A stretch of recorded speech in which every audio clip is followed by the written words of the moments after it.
Halo semuanya, pada video kali ini kita akan bahas mengenai salah satu karya yang mendapatkan penghargaan pada The Pritzker Architecture Prize pada tahun 2010. Langsung saja kita masuk ke dalam materi presentasinya. Jadi video ini merupakan video pemenuhan dari mata kuliah Komunikasi Arsitektur, program studi arsitektur, sebagai pemenuhan tugasnya.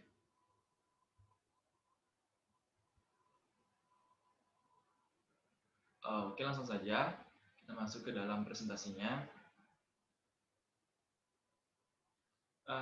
Sejima dan Nishizawa. Kazuyo Sejima dan Ryo Nishizawa ini merupakan arsitek Jepang yang bermitra mendirikan firma arsitek bernama Sana, Sejima dan Nishizawa and Associate. Kazuyo Sejima ini lahir pada tanggal 29 Oktober 1956 di Mito Ibaraki, Jepang. Beliau yang berada di sebelah kanan ini menyelesaikan pendidikannya di Women's University pada tahun 1979, lalu melanjutkan dan mendapatkan master degree-nya pada tahun 1981. Dan Ryo Nishizawa, beliau yang berada di sebelah kiri, ini lahir pada tanggal 7 Februari 1966 di Kanagawa, Jepang. Beliau menamatkan pendidikan arsitekturnya di Yokohama International University. Mereka berdua ini bergabung dalam satu firma arsitektur yang bernama Sanaa, yang sudah saya katakan sebelumnya, yaitu Sejima and Nishizawa and Associate. Ini terbentuk pada tahun 1995. Sebelum berkarir dengan cara berkolaborasi, mereka berdua ini berkarir dengan cara individu. Secara individu berkarir di dunia arsitektur lokal maupun mancanegara.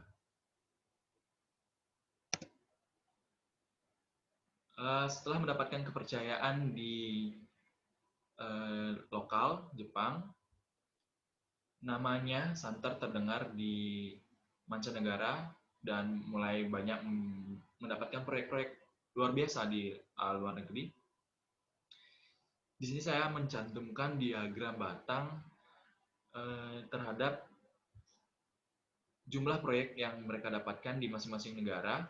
Ini terdapat 3 negara tertinggi dari 12 negara dengan jumlah karya terbanyak per masing-masing negara yang dirancang oleh Sanaa semenjak didirikan dari tahun 1995. Pada posisi pertama, ini ditempati oleh negaranya sendiri, yaitu Jepang, dengan jumlah 12 karya bangunan.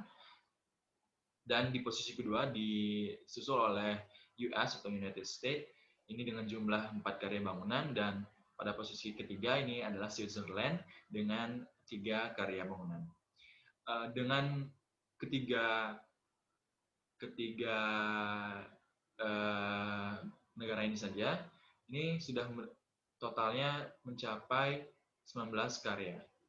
Ini membuktikan bahwa mereka berdua sangat ahli dan memiliki ciri khas pada setiap hasil karyanya. Nah, seperti yang saya sudah mention di awal, mereka mendapatkan penghargaan The Pritzker Architecture Prize pada tahun 2010 dan menjadikan mereka pasangan ketiga yang mendapatkan penghargaan ini. Di sini saya akan melampirkan karya-karya mereka yang sudah terkurasi di dalam Selected Works on the Pritzker Architecture Prize. Jadi karya-karya ini yang dipilih oleh ajang penghargaan tersebut sebagai karya-karya yang mengagumkan begitu. Yang pertama ada O Museum yang didirikan pada tahun 1999. Jadi O Museum ini terletak di Nagano, Jepang. Untuk desain O Museum atau Ogasawara Museum memiliki permukaan panjang dan ramping yang menonjol di antara tekstur berantakan dari pepohonan sekitarnya. Apa yang menjadikan bangunan ini menarik adalah kekontrasan dari kondisi lingkungan dan kondisi bangunan, di mana kondisi lingkungan yang mess gitu ya, atau sedikit berantakan oleh karena bentuk lingkungannya, tetapi bangunannya berbentuk slimless, ramping dan juga panjang. Ini menjadikan hal yang unik di dalam bangunan ini. Selanjutnya pada tahun 2004 ini terdapat 21st Century Museum of Art yang terletak di Kanagawa, Jepang. Bangunan ini menggunakan geometri sederhana dan bahasa minimalis dalam desainnya. Jadi keseluruhan bangunan ini berbentuk lingkaran di tengah-tengah taman gitu ya. Kemudian di tengah-tengah kota, namun pada bagian lahannya disisakan untuk disekelilingi oleh taman. Jadi bangunan ini itu memiliki keunikan di bagian permukaan, di bagian fasadnya, karena pada bagian fasad bangunan ini full dikelilingi oleh kaca sehingga pengunjung dapat melihat apa yang berada di dalamnya dari luar. Dan pada tahun 2006 ini Sejima dan Nishizawa mendapatkan proyek di Switzerland dengan judul Solferin School of Management and Design yang terletak di antara pabrik penambangan batu bara bersejarah dan pinggiran kota yang luas. Jadi bangunan ini bersinergi dengan bentuknya sendiri yaitu kubus, bersinergi dengan bukaan-bukaan yang memiliki bentuk kotak, jadi serupa begitu. Lanjut pada tahun 2006, Sejima dan Nishizawa ini mendirikan membangun bangunan Glass Museum, Toledo Museum of Art di Ohio, United States, di Amerika Serikat. Ini merupakan ruang pameran untuk koleksi kaca museum dan fasilitas pembuatan kaca. Jadi bangunan ini memiliki keunikan di dalam interiornya, karena dalam interior karena fungsinya memang pameran kaca, jadi banyak sekali kaca-kaca yang eksotis dan menawan yang dipajang di dalamnya. Pada tahun 2007, lanjut kita masuk ke New Museum of Contemporary Art. Ini juga terletak di Manhattan, di United States, di pusat kota Manhattan. Menjadikan desain bangunan ini sangat unik dengan penumpukan massa bangunan. Bangunan ini merupakan bangunan yang sangat unik jika dilihat dari gambar sekilas. Ini berbentuk kubus dengan proporsi yang berbeda, menjadikan bangunan ini salah satu dari body of work dari selected works on the Pritzker Architecture Prize. Dan yang terakhir pada list yang masuk ke ajang ini, yaitu pada tahun 2009, bangunan bernama The Rolex Learning Center merupakan pusat kampus dan perpustakaan untuk Ecole Polytechnique Federal de Lausanne di Lausanne, Swiss. Jadi bangunan ini memiliki bentuk yang unik. Keunikan terdapat pada lekukan-lekukan bangunan yang bisa dilihat pada gambar bahwa terdapat beberapa void dengan bentuk yang menyerupai lingkaran dengan sisinya. Seperti yang saya sudah mention di awal, kita akan bahas salah satu bangunan yang menjadi ikon dari Sejima dan Nishizawa, yaitu adalah New Museum of Contemporary Art yang selesaikan pada tahun 2007. Ini terletak di 235 Bowery, New York, di Amerika Serikat. The new museum, designed by Tokyo-based architect Kazuyo Sejima and Ryo Nishizawa, is a 7-story, 8-level structure located at 235 Bowery between Stanton and Rivington Streets at the origin of Prince Street in New York City. Jadi bangunan ini merupakan museum contemporary art dengan fasad seperti bisa dilihat pada gambar, terlihat seperti 7 bangunan atau 7 level bangunan, dengan masing-masing bangunan ini memiliki cerita yang berbeda. Masuk ke dalam penjelasan lebih detail mengenai bangunan. Jadi bangunan ini memiliki luas lahan sebesar 5.574 square meter dengan luas bangunan 4.645 square meter. Bisa dilihat pada section bangunan terbagi menjadi 7 bagian, 8 bagian struktural dan 7 bagian level story gitu ya. Bangunan ini memiliki bentuk seperti tumpukan vertikal 7 kotak dengan proporsi yang berbeda-beda masing-masing levelnya. Masing-masing kotak merupakan gambaran dari masing-masing lantai dengan fungsi per lantainya yang berbeda. Jadi 4 lantai pertama ini merupakan fungsi galeri, pada lantai kelima dengan fungsi pendidikan, yang keenam dengan fungsi operator, dan yang ketujuh adalah dengan fungsi lantai sebagai lantai serbaguna. Bisa dilihat pada sirkulasi jalur, ini terdapat dua bagian, yaitu penggunaan tangga dan penggunaan lift. Ini yang menjadikan bangunan ini bangunan yang unik, sehingga menjadikan ikon dari Museum of Contemporary Art. Selanjutnya, important aspek.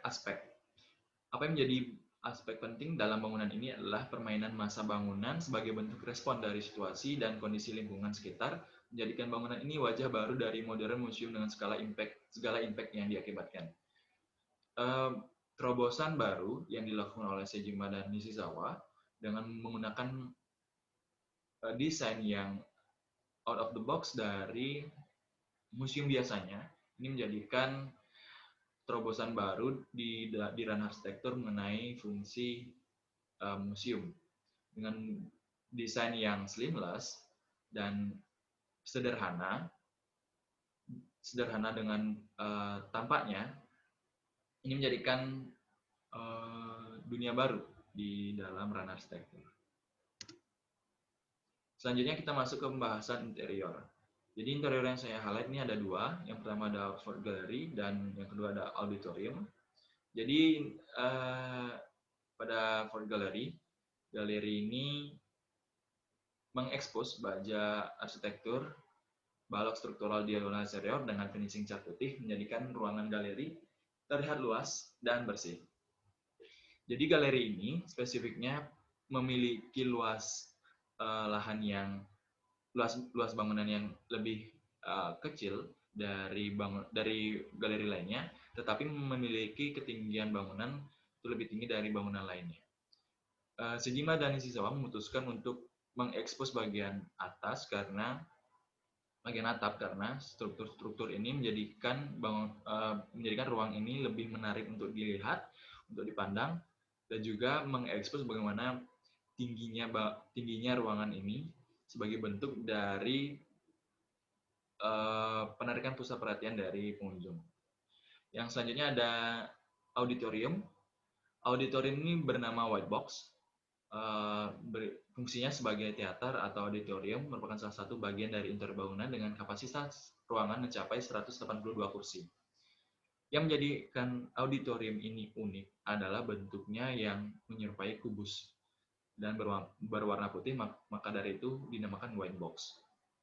Kapasitas yang bisa ditampung mencapai 182 kursi.